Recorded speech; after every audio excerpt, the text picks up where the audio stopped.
네, 2685항부터 같이 보도록 하겠습니다. 그리스도인의 가정은 기도를 가르치는 첫째 장소입니다. 혼인 성사 위에 세워진 그리스도인의 가정은 가정교회입니다. 바로 거기서 하느님의 자녀들은 교회로서 끊임없이 기도하는 법을 배웁니다. 특히 어린이에게는 가정에서 날마다 바치는 기도가 성령께서 끊임없이 일깨워 주시는 교회의 살아있는 기억을 처음으로 증언해 주는 것입니다. 네, 가정교회라는 표현은 이제 교부들, 요한 크리소스토모 성인에게서 또 찾아볼 수 있는데, 교부들은 가정에서부터 교회가 시작된다고 본 거죠. 신앙이 꼭 성당에 와서만 신앙생활을 하고 다른 곳에서 안 하고 이런 차원이 아니고 가정이 교회가 되어야 하는 것이 우리 신앙인들에게 가장 중요한 과제라는 것입니다. 이런 원칙은 2000년 가까이 이어져 내려오다가 이게 언제부터 중단이 되었냐면 본당에서 주일학교라는 시스템이 만들어지고 나서부터 이것이 점점 줄어들고 사라지게 되었어요. 참으로 아이러니하죠. 주일학교라는 것은 그 성당에 왔을 때 아이들이 거기서 또 교리와 신앙을 배우고 함께 이제 신앙생활을 또 해나가는 아주 중요한 시스템이긴 한데, 이게 문제는 부모님들이 예전에 주일학교가 없을 때는 가정에서 기도와 신앙과 교리 모든 것을 가르치다가 이제 주일학교가 생기니까 부모님들이 거기 가서 다 배워온다고 생각하고 가정에서는 그냥 손 놓는 그런 문화가 자연스럽게 발생을 한 거예요. 자연스럽게. 물론 주일학교도 보내고 평소에 가정에서도 함께 열심히 기도하는 그런 가정이 분명히 있겠지만 그렇지 못한 가정이 훨씬 많다는 겁니다. 가정교회라는 이 개념이 주일 학교로 대체돼 버린 거죠. 그 전까지는 가정교회가 2000년 가까이 내려져 오다가 주일 학교 시스템이 들어오면서 가정교회가 주일 학교로 대체가 돼버린. 이 문제가 뭐냐면 가정교회는 24시간, 그러니까 항상 신앙과 기도를 가르칠 수 있는 그런 조건이 된다면 주일학교는 일주일에 딱 한 번, 한두 시간만 그게 허락이 되는 거죠. 이제 그나마도 지금 현실을 보면 학원 가야 된다, 공부해야 된다, 뭐 이제 이런 식으로 이제 더 다른 뭔가가 붙으면서 그마저 이제 빠지게 되는. 이제 그러니까 자연스럽게 교회의 그 어린 자녀들이 유아 세례를 받고 나서 주일 학교는 나오는데 어느 정도 자라고 난 뒤에는 더 이상 성당을 나오지 않게 되는 이게 지금 우리 교회의 현실이죠. 부정할 수 없는 현실입니다. 지금 어느 성당을 가봐도 주일 학교도 이제 거의 위태위태하거나 안 되고 있는 성당이 많죠. 안 되면 집에서 하면 되는데 문제는 이제 주일 학교 시스템이 도입된 이 기간 동안 부모님들이 집에서 뭘 하는 이런 것을 또 전혀 안 하다 보니까 이제 집에서 뭘 어떻게 해야 되는지 모르는 거죠. 여기서 보면 가정에서 끊임없이 기도하는 법을 배워야 하고 가정에서 날마다 바치는 기도가 그 어린 자녀들에게 교회에 살아있는 기억을 증언해 주는데, 이 문제는 부모님들이 가정에서 날마다 기도를 해야 되는데, 이제 안 한단 말이죠. 안 하는데 또 자녀랑 같이 한다고 해서 또 그걸 매일 하느냐? 그게 안 되겠죠. 그런 여러 가지 이유와 상황들이 가정교회라는 개념이 없어졌을 뿐만 아니라 이제 그냥 가정에서 냉담자를 양산하고 있는 성당에 안 가면 그냥 신앙은 다 손 놓고 있는 그런 현실로 가고 있는데 이건 대단한 위기입니다. 2000년 동안 우리 교회는 박해와 순교 속에서도 신앙은 이어져 왔거든요. 신앙은 세대에서 다음 세대로 계속 전달돼 왔는데 지금 이 시대는 박해도 없고 순교도 없는데 신앙이 다음 세대로 전달이 안 되고 있습니다. 지금 대부분 성당들 가보면 어르신들만 계시고 젊은 사람이나 어린이들이 거의 없죠. 집에는 있는데 성당에 없죠. 이제 안 오는 겁니다. 이게 지금 대단히 심각한 현실이죠. 가정교회를 되살리는 것이 무엇보다도 시급한 과제입니다. 2686항 보겠습니다. 서품된 봉사자들도 그리스도 안에서 형제 자매가 된 신자들에게 기도를 가르칠 의무를 지고 있습니다. 착한 목자의 종들인 그들은 하느님의 백성을 기도가 솟아나는 샘으로 곧 하느님의 말씀, 전례, 하느님을 향한 삶, 구체적인 상황 안에서 이루어지는 하느님의 오늘로 인도하기 위하여 서품된 사람들입니다. 서품된 봉사자는 주교와 사제와 부제를 말합니다. 그분들은 신자들에게 무엇보다도 먼저 기도를 가르칠 의무가 있는 사람들입니다. 신부님들이 신자들하고 만나서 뭐부터 해야 되냐고 누가 묻는다면 기도를 가르쳐 줘야 됩니다. 같이 기도해야 돼요. 같이 기도하고 그 신자들이 혼자서도 기도할 수 있고 가정에서 자녀들과도 기도할 수 있고 언제나 기도할 수 있도록 가르쳐 줘야 되고 또 그런 개인적인 차원뿐만 아니라 여기 나오는 대로 하느님의 말씀, 전례, 하느님을 향한 삶 이런 모든 것들을 신자분들에게 가르쳐주고 이끌어주는 그런 역할을 해야 되는 분들입니다. 그분들도 이것을 분명히 아시겠지만 신자분들도 이것을 아셔야 되는 거죠. 이제 신부님 만나서 뭐 해야 되느냐? 기도해야죠. 그리고 함께 하느님 말씀을 듣고 전례를 함께 참여하고 하느님을 향한 삶을 같이 만들어 갈 수 있도록 그렇게 해야죠. 물론 교회가 인간 공동체니까 신부님과 함께 인간적인 만남, 모임들 할 수 있죠. 하지 말라는 게 아닙니다. 교리서가 그런 걸 하지 말라고 말하지 않습니다. 그런데 무엇이 가장 중요하고 본질적인 것인가를 말하는 거죠. 신자들의 의식도 대단히 중요합니다. 신자들이 사제에게 무엇을 원하는가가 중요합니다. 신자들이 사제로부터 이런 기도, 신앙, 교리, 하느님 말씀, 이런 것을 원하지 않고 다른 것을 원한다. 그 문제가 있는 거죠. 이게 충돌할 수밖에 없습니다. 저는 그런 경험들이 있거든요.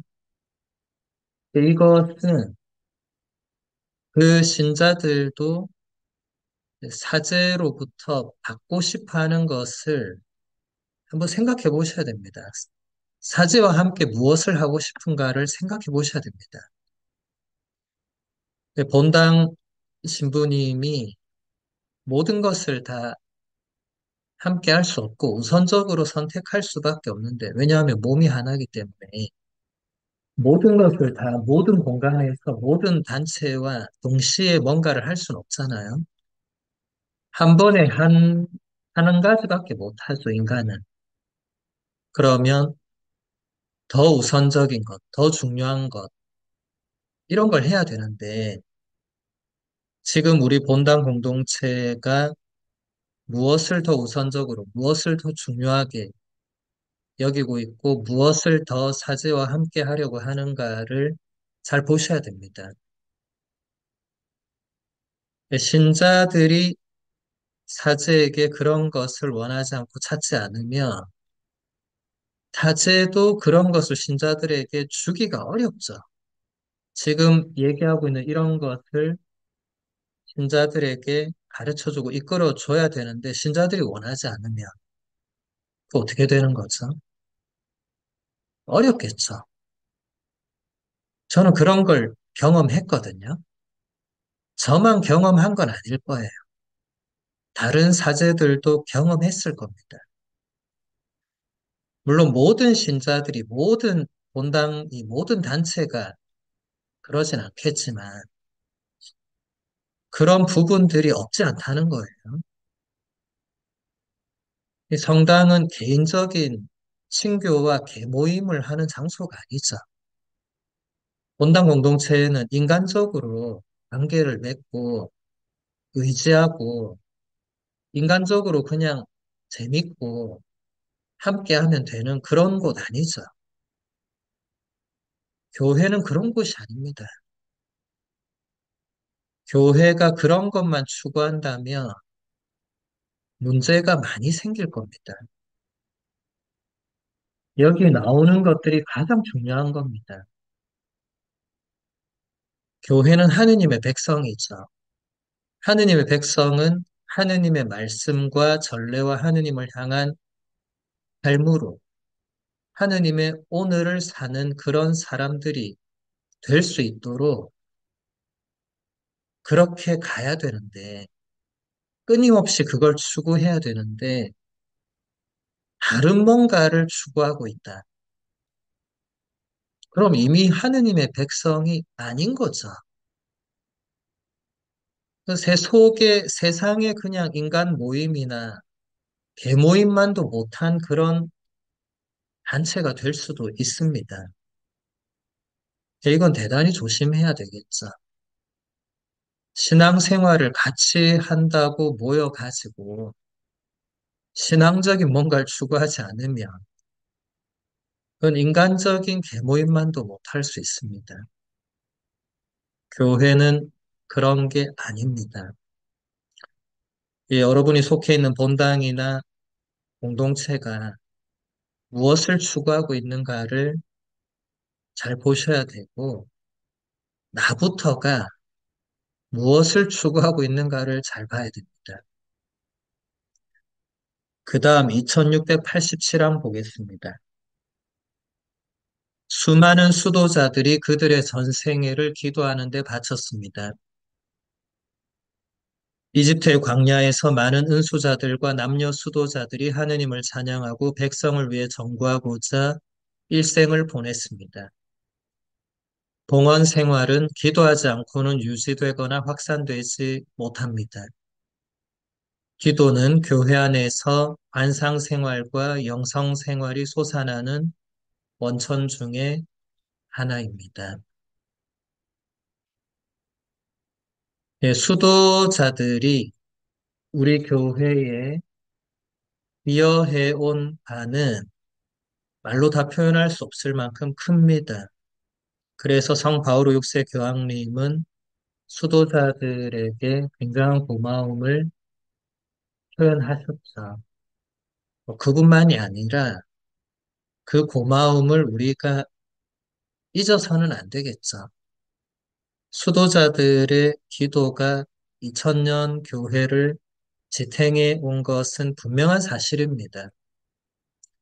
교회 역사를 보면 교회가 위기를 맞을 때마다 수도자들이 그 위기에서 뭔가 중요한 역할을 하면서 교회를 쇄신하고 개혁해 왔거든요.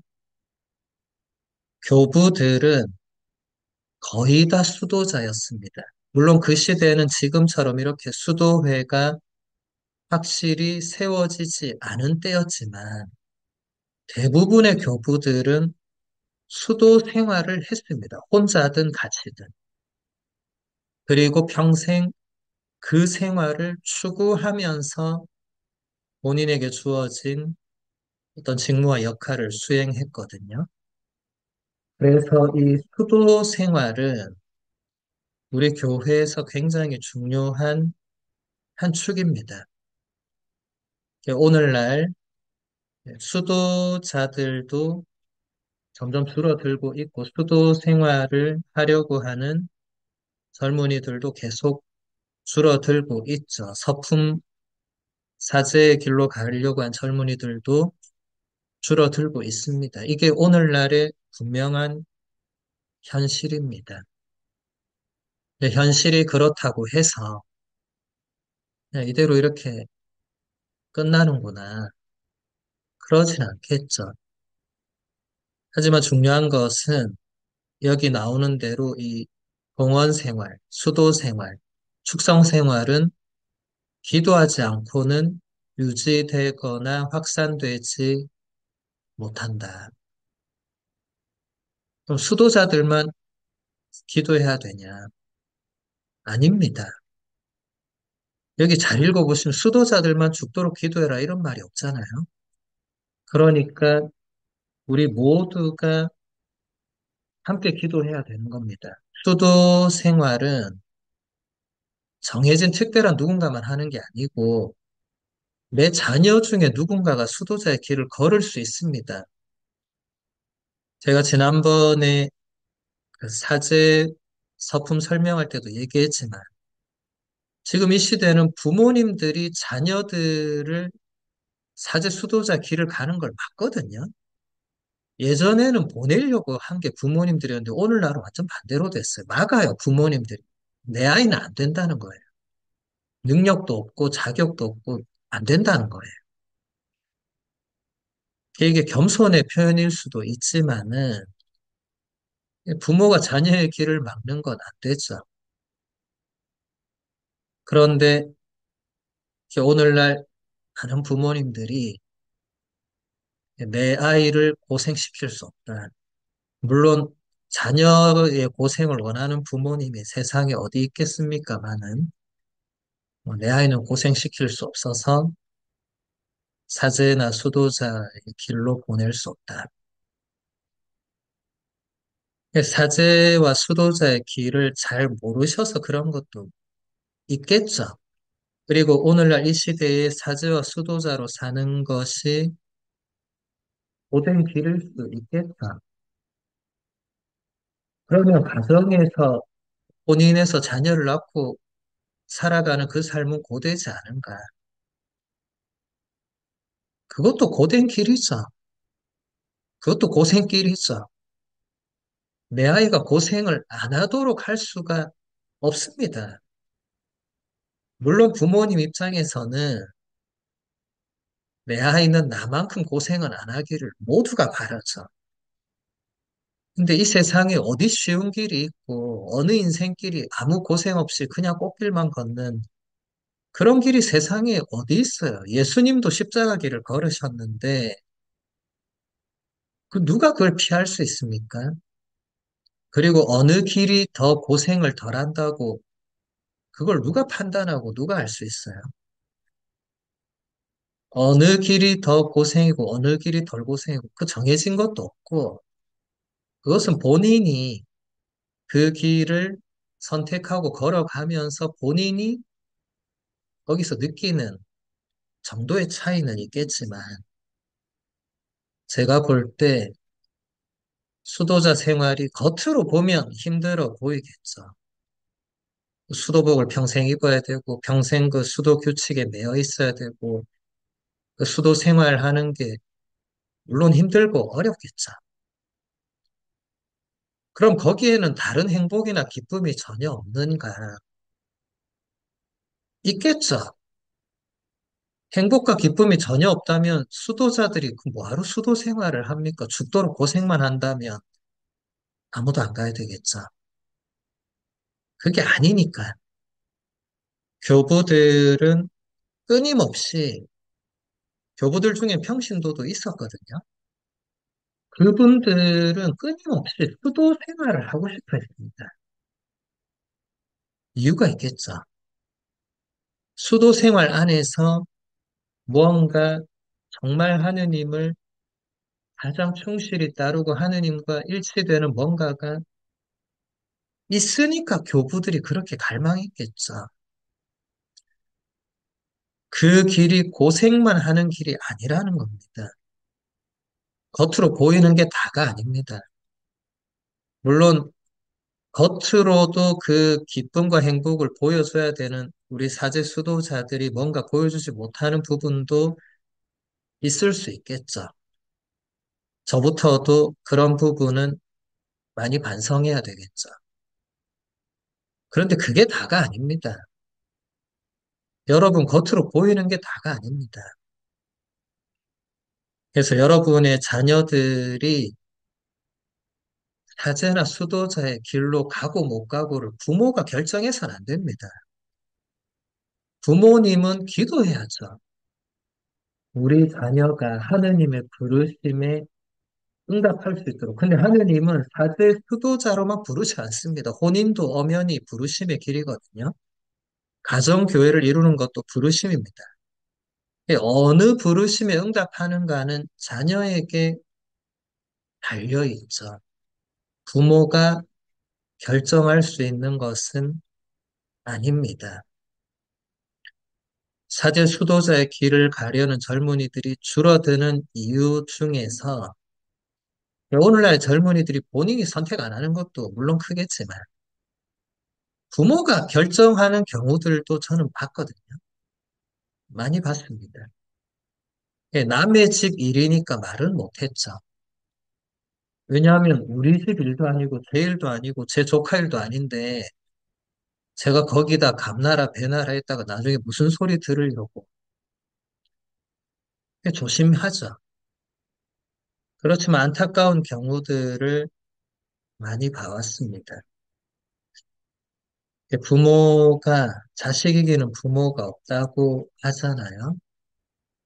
부모가 자녀를 위해서 평생을 희생하고 헌신하고 하는 것은 다 알고 있지만은 자녀의 그 인생길을 부모가 결정하려 하거나 그건 안 됩니다. 결국 그게 자녀를 좋게 만들지 않습니다. 그게 오히려 더 좋지 않은 결과를 가져오는 경우를 저는 많이 봤습니다. 그래서 이 수도자들이 평생 기도만 하고 산다. 평생 기도하는 건 수도자만이 하는 게 아닙니다. 모든 신자는 평생 기도해야 됩니다. 수도자는 더 특별히 그렇게 살기 위해서 자신의 온 존재와 삶을 오로지 하나님께 봉헌하기 위해서 사는 건데 그걸 고생으로 바라보면 고생이죠. 그런데 그 본인 입장에서는 그보다 더 나의 이 한 번뿐인 삶을 하느님의 뜻에 가장 맞게 사는 다른 길이 없다고 본인이 판단했겠죠. 성인 성녀들 중에 수도자가 그토록 많은 이유를 생각해 봐야 되겠죠. 여러분 자녀가 성인 성녀가 되는 것보다 더 큰 영광이 있겠습니까? 저는 가장 최근에 시성된 카를로 아쿠티스 성인의 부모님을 보면서 저는 세상에서 가장 복된 부모님은 저분들일 거라고 생각했거든요. 부모님이 살아있는데 아들이 성인이 됐어요. 사제가 된 것도 아니고 주교가 된 것도 아니고 교황이 된 것도 아니고 성인 품에 올랐습니다. 아니, 그보다 더 복된 부모가 어디 있겠어요? 이게 신앙이 없는 사람들이 볼 때는 그 부모는 너무 안 된 겁니다. 너무 어릴 때 아들을 잃었고, 그런데 신앙인의 눈으로 볼 때는 그보다 더 복된 부모는 없습니다. 부모가 살아있는데 자녀가 성인 품에 올랐어요. 이런 일은 교회 역사에서 쉽게 찾아볼 수 없는 일이거든요. 여러분 한번 잘 생각해 보시면 좋겠습니다. 수도자의 길이 그냥 고생길이다 아닙니다. 겉으로 보이는 것이 다가 아닙니다. 그 다음 2688항 보겠습니다. 어린이들과 젊은이들과 어른들을 위한 교리 교육의 목표는 개인기도 중에 하느님의 말씀을 묵상하고 전래기도 중에 하느님의 말씀을 현재 상황과 연결시키며 그 말씀을 항상 내면화하여 새로운 삶 안에서 열매를 맺도록 하는 데 있습니다. 기본적인 기도문을 암기시키는 것은 기도 생활을 위해 꼭 필요한 기초를 닦는 일입니다. 그러나 그 기도문의 의미를 음미하도록 하는 것도 매우 중요합니다. 어린이, 젊은이, 어른들을 위한 교리교육 목표. 그러니까 어린이, 젊은이, 어른 모든 세대를 위해서 교리가 이루어지는데 그 목표는 개인이 스스로 하느님 말씀을 묵상할 줄 알고 전례, 그러니까 미사 안에서 하느님의 말씀을 듣고 그 말씀을 본인 안에서 뭔가 내면화하는 작업도 할 수 있고 그렇게 해서 하느님과 함께하는 새로운 삶으로 변화되어 갈 수 있도록 하는 데 있다. 그리고 그러기 위해서 기본적인 기도문을 암기하도록 해서 기초를 닦고 그렇지만 이제 암기한 후에는 그 기도문의 의미들을 음미하도록 그 의미들을 생각해 보도록 하는 그런 모든 것이 교리 교육의 목표라는 거예요. 이게 오늘날 잘 되고 있는가? 이제 여러분 자신과 여러분의 자녀들을 한번 보면서 생각해 보면 됩니다. 잘 되고 있는가? 일단 기본적인 것은 다 하고 있죠. 교리 교육이 이루어지고 또 천년성체 교리도 이루어지고 그럼 교리 교육 안에서 기도문을 외우게 하고 그 시험도 치잖아요. 옛날엔 찰고라고 했잖아요. 오늘날 찰고란 표현을 안 써도 시험 치잖아요. 그렇게 해서 기도문을 다 외웠는지 확인하고. 그러면 다 외우고 난 기도문에 대해서 그 의미를 우리가 스스로 이제 생각해보고 묵상하는가. 성경을 필사하고 나서 스스로 그 하느님 말씀을 묵상할 수 있는가. 이 두 번째 단계, 그러니까 이 다음 단계로 나아가는 데 있어서 거기서부터 지금 그렇게 안 되고 있는 현실을 보게 됩니다. 오늘날 우리가 교회 안에서 해야 될 게 많지만 신자 재교육이라는 이 부분이 저는 정말 중요하다고 생각하고 있습니다. 지금 우리가 하고 있는 이 시간도 어떻게 보면 신자 재교육이죠. 근데 여러분 교육이라는 것은 제가 자주 강조하지만 교육은 어느 때에만 정해져 있는 게 아닙니다. 특히 신앙교육은 죽을 때까지 가는 겁니다. 여러분 인생 수업이라는 말 들어보셨죠? 그런 책도 있고 제가 그 책을 가지고 강의한 적도 있고 그 인생 수업이라는 책을 한마디로 정의하면 인생은 죽을 때까지 인생이라는 수업을 배우는 학교라고 그 저자가 그렇게 말합니다. 그 인생도 죽을 때까지 배워야 된다면 하느님과 신앙은 더 알 것도 없겠죠. 더 배워야 되겠죠. 내 인생보다 더 중요한 게 하느님입니다. 하느님 없이 내 인생도 없는 거잖아요. 그 인생도 이렇구나 하고 우리가 죽을 때까지 배워야 된다면 하느님과 그분을 알고 믿고 사랑하는 이 신앙은 더 배워야 됩니다. 여기에는 예비자 때만 배우면 된다. 천령 성취하기 전에만 배우면 된다. 견지인 성사 받기 전에만 배우면 된다. 대림과 사순 때 특강 한 번씩만 들으면 된다. 아닙니다. 그렇게 이례적으로 배우는 것은 3일도 못 가서 다 사라집니다. 요즘 제가 가장 많이 듣는 표현이 신부님 어제 일도 기억을 못 합니다거든요. 어제 일도 기억이 안 나는데 내가 몇 달 전에 배운 그 강의와 교리를 기억한다. 되죠. 그럼 어떻게 해야 되죠? 날마다 배워야 되겠죠. 날마다 배울 수 있도록 배움에 뭔가를 제공하는 것은 우리 사목자들의 역할입니다. 그래서 제가 날마다 여러분에게 뭔가를 보내잖아요. 그 안에 배울 게 있으니까 보내겠죠. 제가 쓸데없는 뭔가를 보낸 적은 없을 겁니다. 그것을 여러분들이 혼자서 읽고 듣고 묵상을 매일 한다면은 날마다 배움이 됩니다. 근데 이제 바쁘니까 이제 건너뛰는 경우가 많겠죠. 이제 그러다 보면은 매일 배움이 안 되겠죠. 결국 여러분들이 선택하는 데 있습니다. 오늘날은 꼭 제가 보내드리는 거 아니더라도 배움의 기회는 그냥 여러분 앞에 널려 있습니다. 굉장히 많아요. 우리가 그것을 선택하지 않는다는 데 문제가 있는 거지.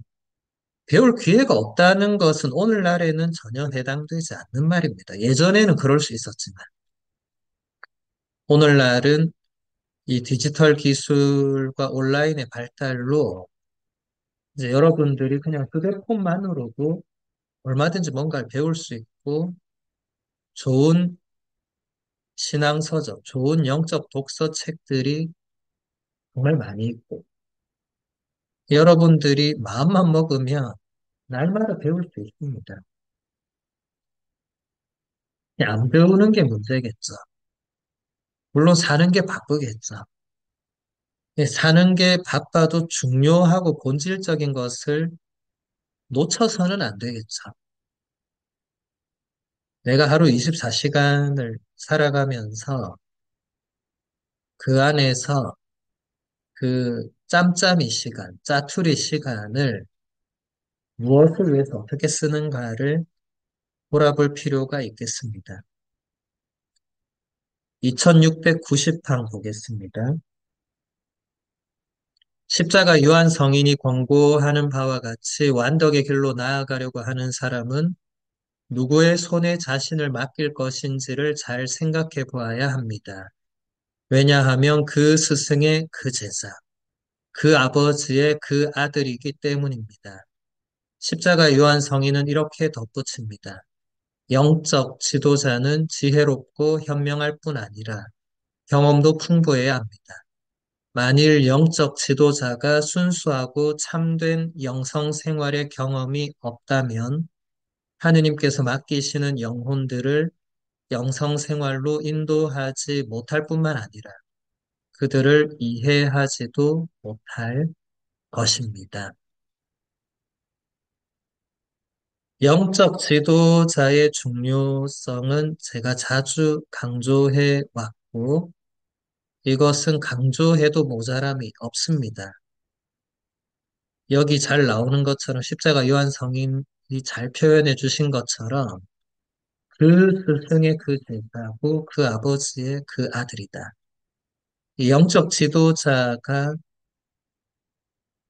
영적이지 못하거나 뭔가 그런 여기 나오는 그런 어떤 요건을 갖추지 못했을 때 그 지도를 받는 신자들과 그 공동체가 어떤 길로 갈지는 불보듯 뻔하다는 거죠.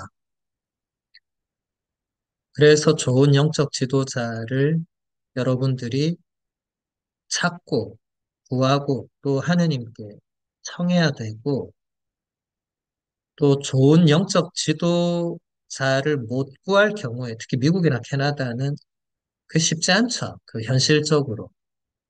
그럴 때는 좋은 영적 독서책도 좋은 영적 지도자가 된다고 제가 자주 말씀드렸죠. 책을 통해서도 영적 지도를 받을 수 있습니다. 물론 사람을 통해서 받는 거하고 좀 다르겠지만 책도 결국 사람이 쓴 거잖아요. 뛰어난 영성가가 쓴 거잖아요. 여러분, 영적 독서를 아무나 쓰지 않습니다. 신앙서적이 오늘날 많이 나왔다고 해서 아무나 신앙서적을 써내는 건 아닙니다. 출판사들이 아무 책이나 내주지 않습니다.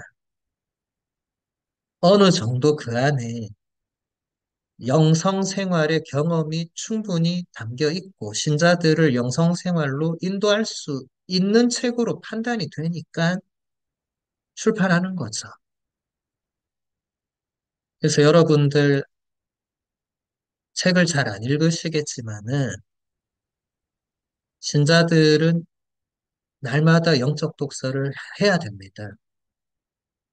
그게 성경이든 교리서든 공의의 문헌이든 다른 회칙이든 그냥 일반적인 신앙서적이든 무엇이든 영적 독서는 정말로 중요합니다. 왜냐하면 좋은 영적 지도자를 여러분들이 알고 있다 하더라도 현실을 보면 그 영적 지도자가 그 한 영혼만 케어할 수가 없거든요. 영적 지도자는 다양한 영혼들을 이끕니다. 이제 그러다 보니까 내가 개인적으로 그분을 만나거나 뭔가 이렇게 의사소통할 시간이 많지 않죠. 결국 나머지 삶은 내가 알아서 또 살아가야 됩니다. 그럴 때 그 영적 독서가 거기서 좋은 영적 지도가 될 수 있는 거죠.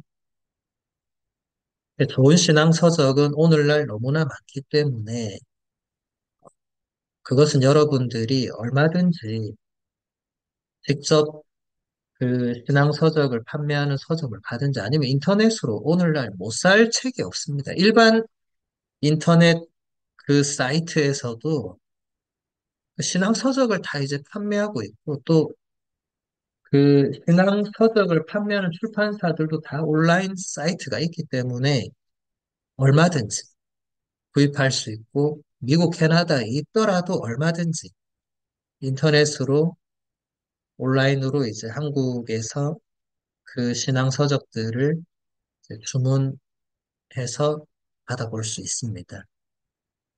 여러분들이 하기에 달린 거죠. 그래서 좋은 영적 지도를 계속해서 갖는 것이 정말로 중요하다. 그 다음 2691항 보겠습니다. 성지순례는 하늘을 향해 나아가는 우리의 여정을 상기시켜 줍니다. 전통적으로 성지순례는 기도를 쇄신하게 하는 매우 좋은 기회로 간주되어 왔습니다. 자신들의 살아있는 샘을 찾는 순례자에게 성지는 그들이 교회로서 그리스도교의 기도를 체험하는 특별한 곳입니다. 예, 성지순례는 우리 교회의 아주 오래된 전통입니다. 오늘날만 붐이 일어서 막 이렇게 하는 게 아니고 교부들의 시대에도 성지순례가 있었고 예로니모 성인 같은 분은 아예 베들레헴에 가서 살았죠. 그러면서 거기 성지순례 오는 사람들을 위해서 숙소도 만들고 그분들을 또 지도해주고 이런 걸 했습니다. 오늘날로 보면 성지순례 가이드 역할을 성인들이 한 거죠. 오늘날은 또 전문 가이드들이 또 잘 있으니까 기회가 되시면은 여러분들은 성지순례를 가시는 게 좋습니다. 휴가 때 여행을 가시잖아요. 그냥 여행보다는 성지순례로 가시는 게 좋습니다. 성지순례를 가는 건 자연스럽게 여행의 요소도 다 포함이 됩니다. 왜냐하면 일단 성지를 가야 되잖아요. 집을 떠나야 되잖아요. 그러니까 그 자체가 이미 여행이죠. 그리고 그 여정에서 그냥 놀고 먹고 쉬는 게 목적이 아니고 다시 하느님을 만나고 새롭게 하느님 안에서 재충전하는 그런 의미가 있기 때문에 성지순례는 이 또한 기회가 되면 가야 됩니다. 저도 예전에는 로마 유학을 가기 이전에는 굳이 성지순례를 가야 되나? 본당에서 열심히 기도하면 되지. 이렇게 생각했었어요. 그런데 제가 로마로 가서 이제 유학 생활을 하면서 많은 성지들을 순례를 하면서 아, 내가 그 전에 잘못 생각했구나. 이렇게 기회가 되면 와야 되는구나. 그 성지를 찾아오는 그 수많은 순례객들이 정말 저에게는 큰 충격이었거든요. 그분들이 단순히 놀러 오는 게 아니거든요. 그리고 거기서 뭔가를 느끼고 돌아가게 돼 있습니다. 근데 성지에 갔는데 아무것도 못 느꼈다. 그러면 성지순례의 목적을 한번 생각해 봐야 됩니다. 성지순례를 그냥 가서 그냥 놀고 먹고 오는 그것은 아무것도 못 얻을 수밖에 없겠죠. 가서 사진 몇 컷 찍고 오고 이런 차원으로 가서는 안 되는 거죠. 그 성지는 그 각 성지에 고유한 힘과 은총이 있는데 그것을 가서 얻어올 수 있도록 배워올 수 있도록 하는 것은 또 개인에게 달려 있는 거죠. 그래서 여러분들이 성지순례를 가실 기회가 아예 없는 분들은 뭐 어쩔 수 없겠지만 그런 분들은 이제 본당에 가셨을 때라도 정말 거기서 얻어온 어떤 뭔가 하느님 말씀 혹은 강론 중에 혹은 전례 안에서 뭔가 느끼고 깨달은 것을 또 붙들고 살아가셔야 되고 근데 기회를 만들 수 있다면 성지순례 기회를 놓치지 않고 다녀오시는 것이 필요합니다. 각 성지마다 그 성지가 주는 선물이 반드시 있습니다. 저는 전 세계 많은 성지를 순례를 다녀왔거든요. 이 정도면 됐겠다 싶을 만큼 갔어요. 그런데도 다음에 어딘가를 또 가거나 같은 장소를 다시 갔을 때 뭔가 또 새로운 것을 보거나 느꼈습니다. 그래서 아, 이게 같은 곳을 또 가는 게 그냥 단순히 같은 곳을 또 가는 게 아니더라고요. 그게 성지가 일반 관광지와의 다른 점입니다. 그래서 여러분도 같은 곳을 또 가게 될지라도 이게 단순히 그냥 갔던 곳을 또 가는 차원이 아니라는 것. 기회가 된다면 같은 곳도 또 가셔도 됩니다. 거기서 하느님께서 또 다른 뭔가를 주실 겁니다. 그러니까 성지순례는 기회가 되면 가셔야 되는데 중요한 것은 놀고 먹고 쉬는 그 목적을 성지순례에 얹어서는 곤란하다. 그런 요소가 자연스럽게 발생하는 것은 좋은 측면이 있겠지만 성지순례를 핑계 삼아서 그냥 놀고 먹고 쉰다. 그렇게 갔다 오면 아무 은총도 없겠죠. 성지순례 가실 때 마음가짐이 대단히 중요합니다. 그 다음 2697항 보겠습니다. 우리는 순간순간 기도에서 생기를 얻어야 합니다. 그런데도 우리는 우리의 생명이시며 우리의 전부이신 분을 잊고 지냅니다. 그렇기 때문에 교부들은 기도는 마음의 기억을 새롭게 하여 하느님을 생각하는 것이라고 강조했습니다. 숨 쉬는 것보다 더 자주 하느님을 생각해야 합니다. 그러나 일정한 시간에 의식적으로 기도하지 않으면 어느 때나 기도할 수 없습니다. 이런 일정한 시간들은 그리스도인의 기도에 깊이와 지속성을 주는 특별한 시간입니다. 네, 우리는 순간순간 기도에서 생기를 얻어야 한다. 여러분 힘들고 지쳤을 때 어디서 생기를 얻습니까? 기도에서 생기를 얻습니까? 한번 여러분 자신에게 스스로 물어보시면 좋을 것 같아요. 어디서 생기를 얻는가? 기도 아닌 다른 곳에서 생기를 얻으려고 한다면은 순간적으로 뭔가를 얻을 수는 있겠지만 지속되진 않겠죠. 중요한 것은 우리가 자주 교리서에서 표현하는 대로 우리의 생명이시며 우리의 전부이신 하느님을 잊어버리고 사는 것이 문제다.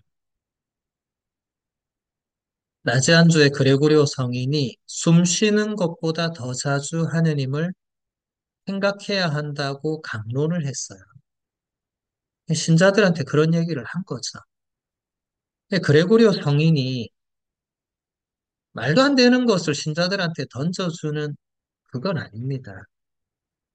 이게 불가능한 게 아닙니다. 숨 쉬는 것보다 더 자주 하느님을 생각하려면 어떻게 해야 될까요? 숨 쉴 때마다 그 호흡에 맞춰서 하느님을 떠올리면 되겠죠. 예, 그런 지향으로 살아가야 된다고 성인 주교님이 신자분들에게 말씀하신 거죠. 그런데 이 또한 일정한 시간에 의식적으로 기도하는 게 거기에 밑바탕이 되어 있어야 한다는 겁니다. 그게 없으면 어느 때나 기도하는 것도 불가능합니다.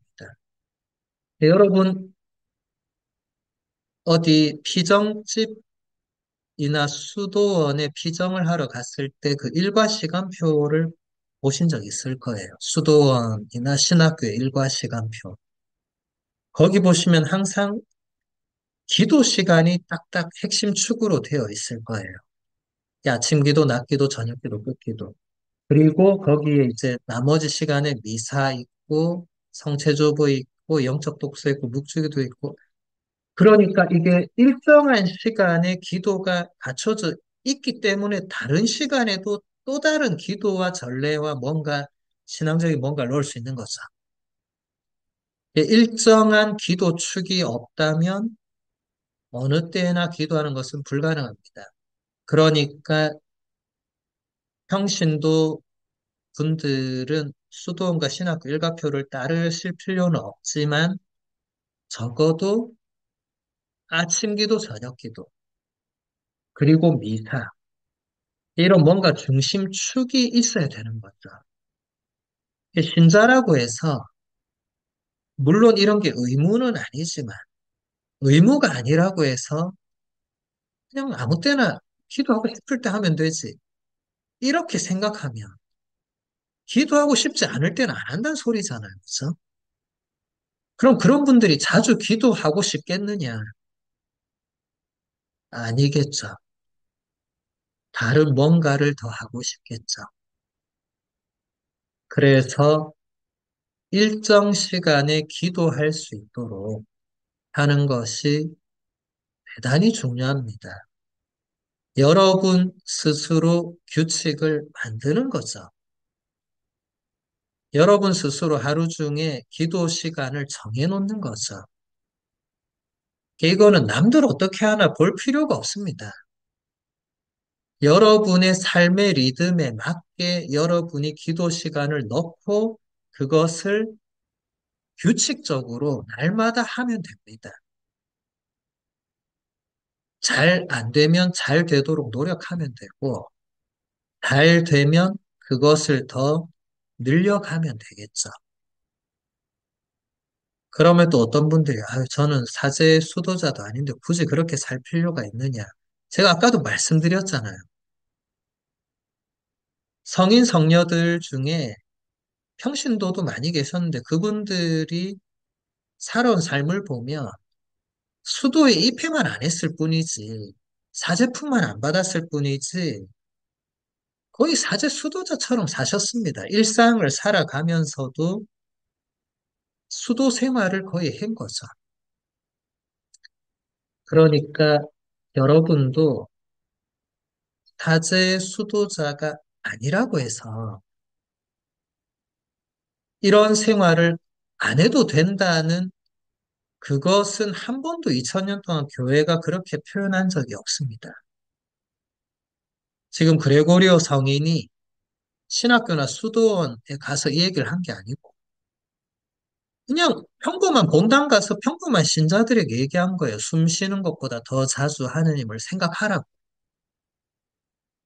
그러면 여러분이 어떻게 그게 가능할까? 나는 어떻게 하면 될까를 스스로 생각해 보면 되겠죠. 기도에서 생기를 얻어야 됩니다.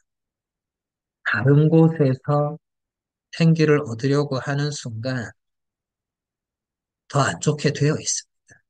그리고 지속될 수가 없습니다. 일시적인 거죠. 기도를 더 내 삶 안으로 끌어들일 수 있도록 여러분 스스로가 만들어 나가야 됩니다. 2700항 보겠습니다. 우리의 기도가 받아들여지는 것은 말을 많이 하는데 달린 것이 아니라 우리 마음의 열성에 달린 것입니다. 요한 크리소스토모 성인이 신자들에게 한 말입니다. 뭐 이것은 예수님의 말씀과도 그대로 일맥상통하죠. 말을 많이 하는 게 기도를 좌우하지 않습니다. 우리 마음의 열성에 달려 있다. 여러분 뭐 하루 중에 일하고 또 혼자 있는 시간이 많은 분들은 말할 틈도 별로 없고 그리고 혼자 기도를 할 때에도 하느님께 말을 많이 해야 기도가 좋은 기도가 되고 좋은 열매를 맺고 그렇지 않습니다. 마음이 얼마나 간절히 하느님을 찾고 하느님과 함께 하고자 하는가가 중요합니다. 말은 그만큼 표현할 수 있고 하지 않을 수도 있기 때문에 하느님은 마음을 보시는 분이죠. 그래서 여러분 마음에 무엇이 있는지, 우리 마음이 어디를 향해 있는지를 봐야 됩니다. 그 다음 2705항 보겠습니다. 묵상은 무엇보다도 하나의 탐색입니다. 주님께서 요구하시는 일을 받아들이고 실천에 옮기기 위해서 인간의 정신은 그리스도인의 삶을 왜, 어떻게 살아야 하는지 이해하려고 애씁니다. 여기에는 어려운 주의력 집중이 요구됩니다. 그래서 보통은 어떤 책의 도움을 받게 되는데 그리스도인이 사용할 수 있는 그러한 책들은 얼마든지 있습니다. 제가 아까 했던 말과도 지금 맥을 같이 하고 있죠. 묵상은 하나의 탐색인데 묵상은 어느 정도 이성적인 부분, 지성적인 부분을 사용한다는 거예요. 여기서부터 특히 우리 한국 신자분들은 이제 이런 얘기가 나오면 스톱하죠, 그죠? 신부님 머리 아픕니다. 이렇게 나와요. 그냥 안 한다는 거죠. 그 이게 참 제가 이때까지 많은 신자분들과 많은 뭔가 이런 걸 해보면서 느낀 게 본인이 스톱하면 답이 없습니다. 그냥 본인이 거기에 선을 딱 그어버린 거잖아요. 그 선은 아무도 넘을 수 없습니다. 하느님도 넘을 수 없습니다. 이게 우리나라의 어떤 문화와 우리나라 사람들의 어떤 통상적인 그런 게 여기서 많이 작용을 하는 것 같은데, 우리는 일단 학교를 완전히 졸업하고 나면 이제 책가방을 다 던지고 책을 다 갖다 버리고 이제 난 더 이상 이제 책과는 거리가 먼 담을 쌓고 사는 나머지 인생을 책 없이 사는 이게 뭔가 이게 교육의 잘못된 어떤 효과. 그러니까 이게 교육 제도 안에서 이런 부분들이 충분히 교육되지 못했던, 그리고 오늘날까지도 제가 보기에는 여전히 그러한 현실 안에서 다시 책을 내 삶 속에 가지고 오는 이게 쉬운 게 아닙니다. 이건 참 어려운 것 같아요. 물론 책 아닌 다른 뭔가도 여러분들을 묵상으로 이끌 수 있고, 그렇지만 그게 쉽지 않습니다. 왜냐하면 사람이 생각을 하고 뭔가 이걸 지적으로 더 깊이 들어가려 할 때, 그냥 혼자서 그렇게 하는 사람도 있을 수 있겠지만, 천재적인 분들이 있을 수 있겠지만, 그 외 대부분은 뭔가 도움이 필요하거든요. 여러분 성경을 자 읽고 묵상해 보세요. 그냥 성경을 펼쳐서 여러분들이 혼자서 아무 뭔가 도움 없이 성경을 가지고 묵상을 할 수 있겠지만 쉽지 않겠죠. 그래서 다른 책을 읽다 보면 이 성경 말씀이 이런 의미가 있구나라고 배우게 되죠. 그 책의 저자가 이제 그런 작업을 한 거죠. 교부들도 그걸 다 했습니다. 교부들의 성경 주해라는 책도 있어요. 여러분이 들어보신 적 있는지 모르겠지만. 제가 자주 얘기해서 제 강의를 들은 분들은 다 아실 건데, 그런 작업을 한 분들이 교부들도 있고, 오늘날은 많은 현대의 학자들이나 또 뛰어난 영성가들이 또 꼭 뛰어나지 않더라도 평범한 그냥 분들도 본인이 뭔가를 이제 묵상해서 또 공부해서 책을 낼 수 있고, 좋은 책이 많아요. 좋은 책은 정말 많습니다. 지금 나와 있는 책만 해도 우리가 죽을 때까지 다 못 읽습니다. 저도 매일 책을 읽지만 지금 번역돼서 나온 또 그냥 한국말로 된 신앙 서적만 해도 지금 나와 있는 책만 해도 제가 죽을 때까지 다 못 읽습니다. 반대로 말하면 뭐냐? 저와 여러분이 죽을 때까지 읽을 수 있는 좋은 책이 많다. 한국말로도 이미 많고 다른 나라 말로는 더 많습니다. 끝도 없습니다. 우리가 이런 좋은 시대에 살고 있다는 게 얼마나 엄청난 축복인지를 우리가 잘 모르고 살아요.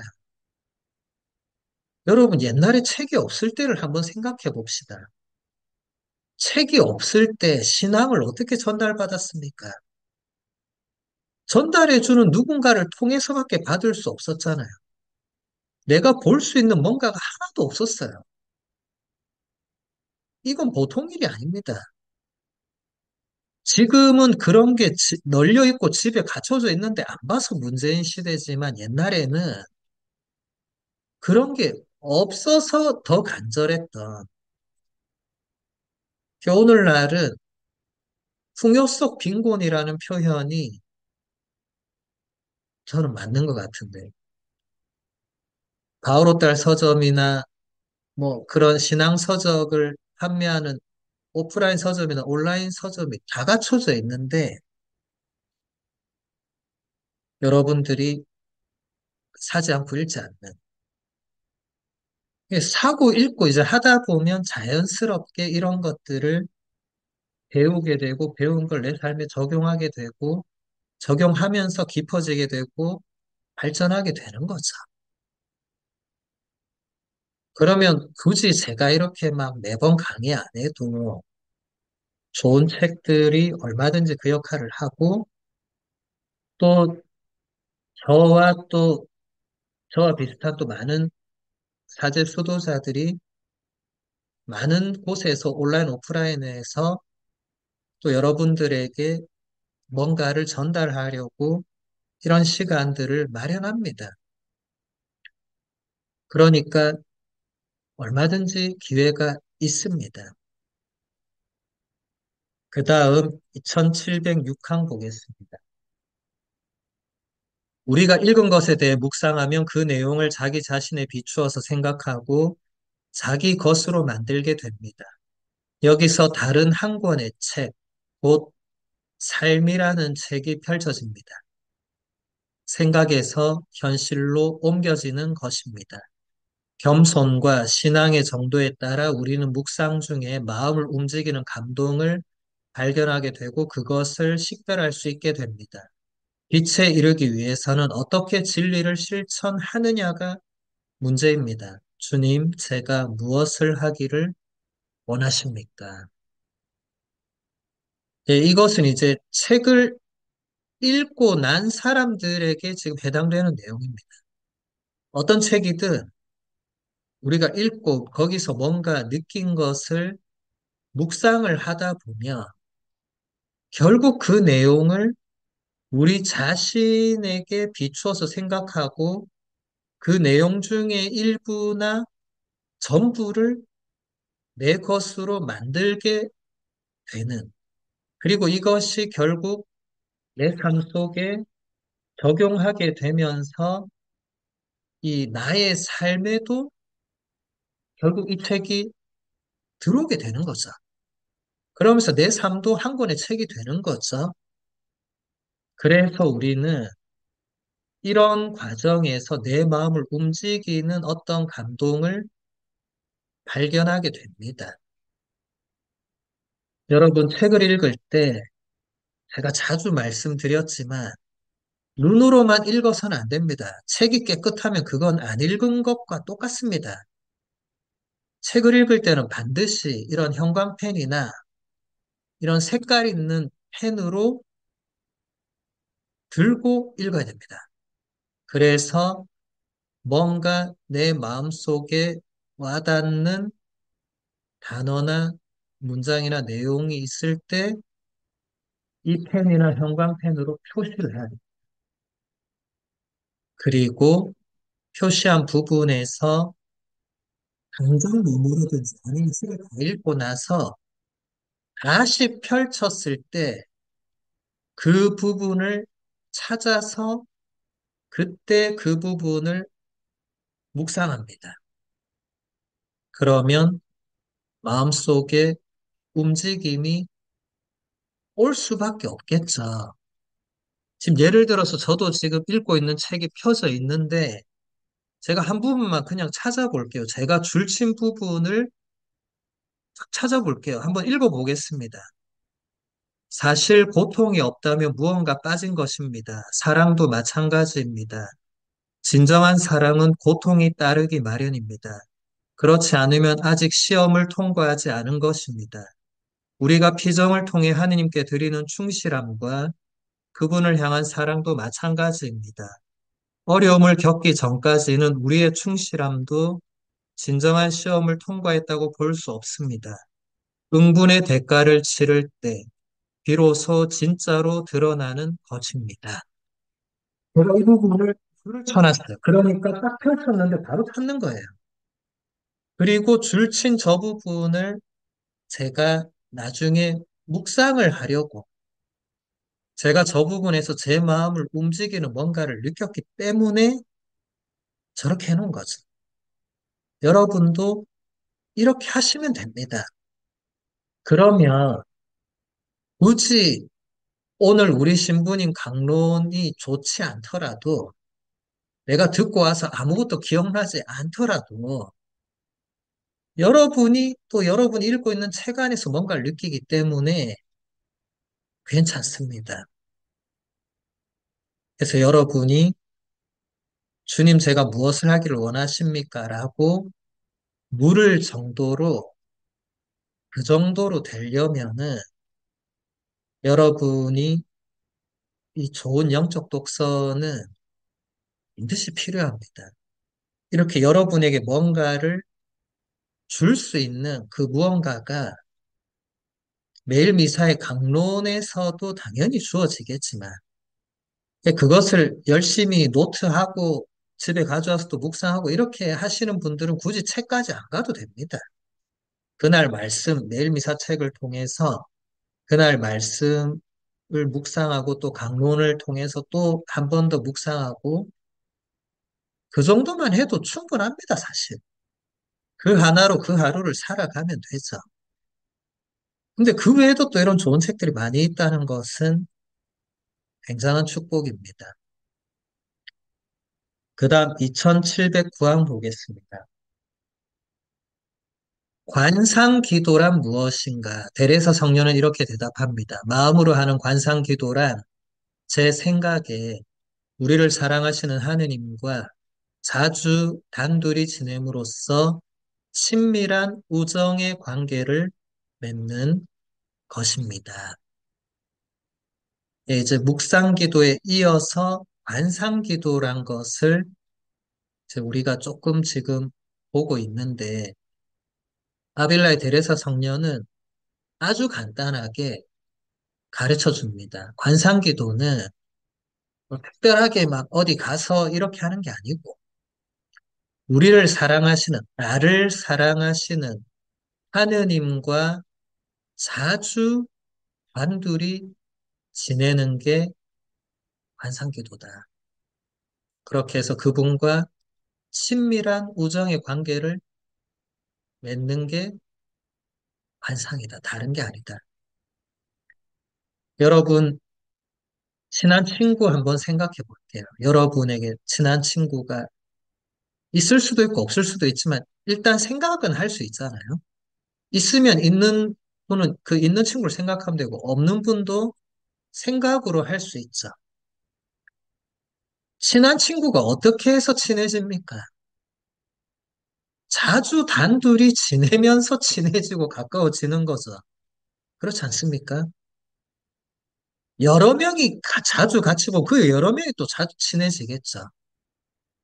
그런데 정말 내가 마음으로 의지하고 내 마음을 나누고 할 수 있는 친한 친구가 있다면 분명히 그 친구하고 자주 단둘이 만났을 거예요. 그러니까 친해지고 가까워지고 의지하고 친밀한 우정이 거기서 발생하는 거죠. 이 우정은 그냥 생기는 게 아니죠. 여러분 한 번도 안 본 사람과 우정을 맺는다든지 한두 번 본 사람과 우정을 맺는다. 그건 말이 안 되잖아요. 하느님도 마찬가지죠. 하느님과 자주 단둘이 지내야 친밀한 우정이 생기겠죠. 그래서 성인들이 많이 권고했던 것이 성체조배입니다. 여러분들이 하루 중에 가능하면 성체 앞에 가서 잠시라도 머물러 있을 수 있도록. 그게 정 안 되는 분들, 도저히 현실적으로 안 되는 분들은 집에 성모상이나 예수성심상이나 십자가를 놓아두고 그런 시간을 보낼 수 있고, 집에 그런 공간도 어려운 분은 그냥 일상 안에서 살아가면서 아까처럼 그런 질문 있죠. 하느님, 제가 오늘 무엇을 하기를 원하십니까? 라고 끊임없이 일상 안에서도 하느님과 대화를 나눌 수 있죠. 이게 관상입니다. 관상을 거창하게 생각할 필요 없습니다. 2710항 보겠습니다. 관상 기도는 시간적인 여유가 있어서 하는 기도가 아닙니다. 주님을 위해 할애하는 시간을 정하고 그 만남에 어떠한 시련이 따르고 아무리 마음이 무미건조하게 느껴지더라도 도중에 주님에게서 그 시간을 다시 빼앗지 않겠다는 굳은 결심을 해야 합니다. 늘 관상 기도를 할 수는 없습니다. 그러나 건강이나 일 또는 정서라는 조건들과 관계없이 언제나 관상 기도에 들어갈 수는 있습니다. 마음은 가난과 신앙 안에서 주님을 찾고 만나는 장소가 됩니다. 예, 여기에 또 중요한 요소가 많이 있는데, 기도는 시간적 여유가 있을 때 하고 시간적 여유가 없어서 못하는 게 기도가 아닙니다. 그것은 정해놓은 어떤 기도를 말하는 거죠. 미사 시간이 오전 10시인데 내가 오전에 일을 해야 된다면 미사를 못 갈 수 있죠. 그런데 기도라는 것은 그런 차원에만 있는 게 아니라는 거예요. 기도는 언제 어디서나 일을 하는 중에도 기도할 수 있습니다. 테레사 성녀는 그것을 굉장히 강조했던 분입니다. 언제든지 기도할 수 있습니다. 그런데 여기서 얘기하는 것은 또 무엇이냐면 주님을 위해서 내가 할애하는 어떤 시간을 정했을 때는 그 시간을 반드시 지키도록 노력하는 게 중요하다. 예를 들어서 어떤 분들이 내가 하루에 꼭 10분은 성체조배를 하기로 정했다면은 그러면은 정말 천재지변이 일어나지 않는 이상 정말 내 건강이 심각하게 지금 독감에 걸려서 도저히 안 되는 이상은 그 10분 성체조배를 하러 가야 된다는 겁니다. 유혹이 많겠죠. 그런 분들은 그 유혹을 이겨낼 수 있도록 노력해야 된다는 겁니다. 그리고 여기서 교리서도 얘기하지만 건강, 일, 정서 이런 조건과 상관없이 언제나 우리는 하느님을 찾고 만날 수 있습니다. 병실에 누워 있을 때도 기도할 수 있습니다. 내가 의식이 없을 때는 기도할 수 없겠지만 내가 의식이 있을 때는 기도할 수 있는 거죠. 어떤 상황에서도 기도는 할 수 있습니다. 그건 누구도 뺏을 수가 없어요. 그거는 내가 하는 거니까, 내가 정하는 거니까, 내가 마음속으로 기도하겠다는데 그걸 누가 밖에서, 옆에서 하지 마. 이럴 수 없잖아요. 그러니까 그것은 내 마음에 달려 있습니다.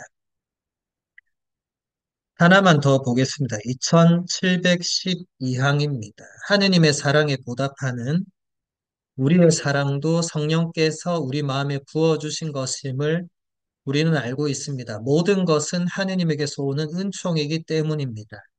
관상기도는 늘 하느님께서 사랑하시는 아드님과 더욱 깊이 일치함으로써 사랑하시는 성부의 뜻에 겸손하고 비어있는 마음으로 승복하는 것입니다.